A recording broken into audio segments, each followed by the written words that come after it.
खान साहब अपनी जो भी स्टेटमेंट है उस पे 24 घंटे से ज्यादा उस पे स्टिक नहीं कर सकते। या तो उनकी एज का तकाजा है या फिर उनका पूरी पर्सनैलिटी ही ऐसी है कि जो बात करते हैं 24 आवर्स के बाद उसका वो यू टर्न लेकर कुछ और कह देते हैं। मैंने देखा है, मैं अगले दिन इनकी कोशिश कर रहा था इल्ताफ भाई के साथ इनकी बहुत ज्यादा मुमासलत है।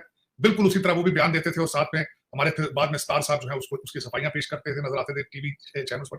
बिल्कुल इसी तरीके से खान साहब, बल्कि ये तो खुद ही अपनी बात को करके डिनाई कर जाते हैं। खान साहब ने बड़ी गलतियां की, रेहाम खान से शादी की गलतियां की। पंजाब के चीफ मिनिस्टर जो हैं उन्होंने भी एक तरह से कह दिया है इमरान खान साहब को कि 4 महीने तक तो इलेक्शंस नहीं हो सकते, लेकिन जब वो कहेंगे असेंबलीज तोड़ देंगे। जय हिंद दोस्तों। पाकिस्तान में शहबाज शरीफ गठबंधन सरकार के खिलाफ पूर्व प्रधानमंत्री इमरान खान की पार्टी चुनाव कराओ मुल्क बचाओ अभियान शुरू करने वाली है। इमरान खान की पीटीआई पार्टी ये आंदोलन शहबाज शरीफ सरकार पर पाकिस्तान में जल्द ही चुनाव कराने की मांग को लेकर दबाव डालने के लिए करेंगी। पीटीआई ने ऐलान किया था मौजूदा राजनीतिक सिस्टम का हिस्सा नहीं रहेंगे और उसके सारे नेता विभिन्न पदों से इस्तीफा देंगे। इमरान खान घोषणा की थी कि अपना इस्लामाबाद कुछ कार्यक्रम छोटा करेंगे और उनके पार्टी के सारे विधायक सांसद पाकिस्तान की असेंबलियों से इस्तीफा दे देंगे। नहीं, देश में अराजकता और हिंसा फैलाने के बजाय ये बेहतर होगा कि हम इस भ्रष्ट सरकार से बाहर निकले। हालांकि इमरान खान ने पंजाब और खैबर पख्तूनख्वा प्रांत की विधानसभाओं को भंग किए जाने से रोकने की इच्छा व्यक्त की। इसके अलावा रशिया से ऑयल और डीजल की एक बार फिर जो है वो कहा गया है कि ले रहे हैं, पाकिस्तान गवर्नमेंट ने कहा है, मिनिस्टर जो हैं उन्होंने भी कहा है। आप क्या कहेंगे?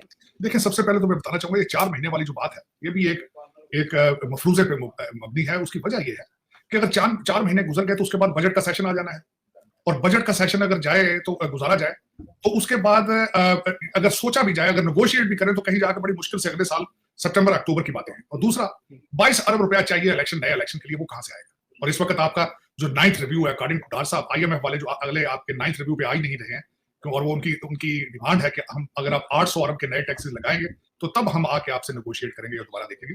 तो इन सर्कमस्टांसेस के अंदर बिल्कुल, बल्कि मेरी असेसमेंट है, आज जो कुछ टियर 2 के लीडर इनके हैं जो वो तो स्टेटमेंट देते फिर रहे हैं कि हम नेशनल असेंबली में बैठने के लिए हम जा रहे हैं।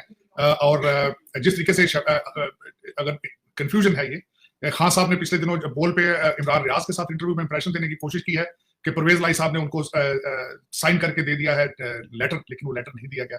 परवेज लाई साहब उस पर खामोश थे, जो अगले दिन उन्होंने खुद इंटरव्यू दिया है।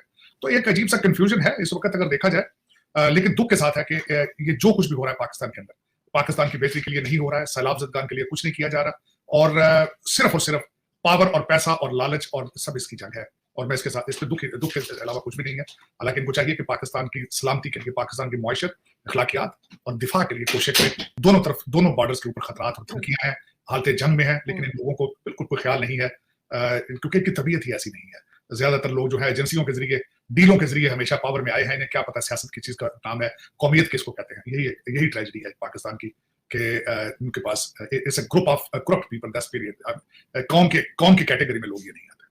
तो सर, इमरान खान साहब कह रहे हैं कि बाजवा साहब को एक्सटेंशन देना उनकी गलती थी और वो डबल गेम खेल रहे हैं। बाजवा साहब डबल गेम खेल रहे हैं। मैं कहता हूं उन्होंने अगले दिन कुछ गलतियां भी एडमिट करने की कोशिश की कि एक्सटेंशन देनी गलती थी। तो खान साहब, आप तो आखिरी दिन तक उनको एक्सटेंशन देने के लिए तैयार थे। आपने कामरान खान के प्रोग्राम में खुद फरमाया था कि जब तक इलेक्शन नहीं होते हम इनको एक्सटेंशन देना चाहते हैं और उसके बाद जो नया जो प्राइम मिनिस्टर होगा वो अपना आर्मी चीफ ले आएगा। वो खान साहब, असल दर हकीकत खान साहब को एक सख्त बीमारी है।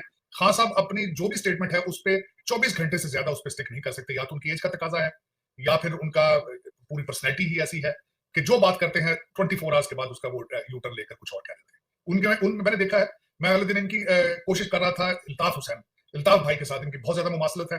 बिल्कुल उसी तरह वो भी बयान देते थे और साथ में हमारे बाद में स्टार साहब जो है उसकी सफाइयां पेश करते थे, नजर आते थे टीवी चैनल्स पर। बिल्कुल इसी तरीके से खान साहब, बल्कि ये तो खुद ही अपनी बात को करके डिनाई कर जाते हैं। खान साहब ने बड़ी गलतियां की, रेहाम खान से शादी की गलतियां की। इन्होंने क्या क्या गलतियां नहीं की, मेरे ख्याल में तो इन्होंने, अगर देखा जाए तो गलतियां ज्यादा है, ठीक काम जो है वो कम है इनके खान साहब के पोर्टफोलियो के अंदर। लेकिन ये कि दुख के साथ है, खान साहब कभी सैलाब ज़दगान के बारे में कुछ तवज्जो दे लें, खान साहब कुछ पाकिस्तान अकादमी के बारे में बात कर लें, खान साहब कौम की तरबियत के बारे में बात कर लें। लेकिन इस वक्त खान साहब ने जो जिहाद का एक टीका लगाया है पाकिस्तान की कौम को, मैं ये पूछना चाहता हूँ, क्या जरूरत थी आपको इस जिहाद की? क्या आप सलाहियत रखते हैं जिहाद की? आप क्या आपकी हिस्ट्री के अंदर जिहाद जो है वो आपने कभी किया है? और ये मेरा बस गलत एक तरबियत, गलत बयानी करना और एक ऐसा चूरन बेचने की कोशिश की है जो यहाँ के लोगों में, सबसे पहले इनको इस्लाम सिखाएं, जिहाद की डेफिनेशन तो उनको बताएंगे क्या चीज। सीधे उठा के कह देते हैं कि ये सियासत नहीं है, जिहाद है। इस पर अफसोस ही है, और क्या किया जा सकता है। सर, मौलाना फजलुर रहमान का कहना है कि इलेक्शन 1 साल आगे बढ़ सकता है, तो आपको लगता है कैसा हो सकता है? बिल्कुल ऐसा होना चाहिए। मैं तो कहता हूं होना चाहिए ऐसे, क्योंकि election is not a solution. मेरा ये क्वेश्चन ये होगा आरजू, कि अगर इलेक्शन आज होता है तो कौन लोग जीत के आएंगे? यही वो होंगे, यही तीन पार्टियां हैं और तीनों की हिस्ट्री मौजूद है। पहले तो खान साहब का बिक गया था तब्दीली का नारा, क्योंकि खान साहब की हिस्ट्री मौजूद नहीं थी। अब तो आपके पास उस्मान बुजदार और मुराद सईद की स्टोरी मौजूद है। आपने सीपैक बंद कराया वो भी पता है लोगों को, एक झूठा मरासला आपने लहराया वो भी लोगों को पता है।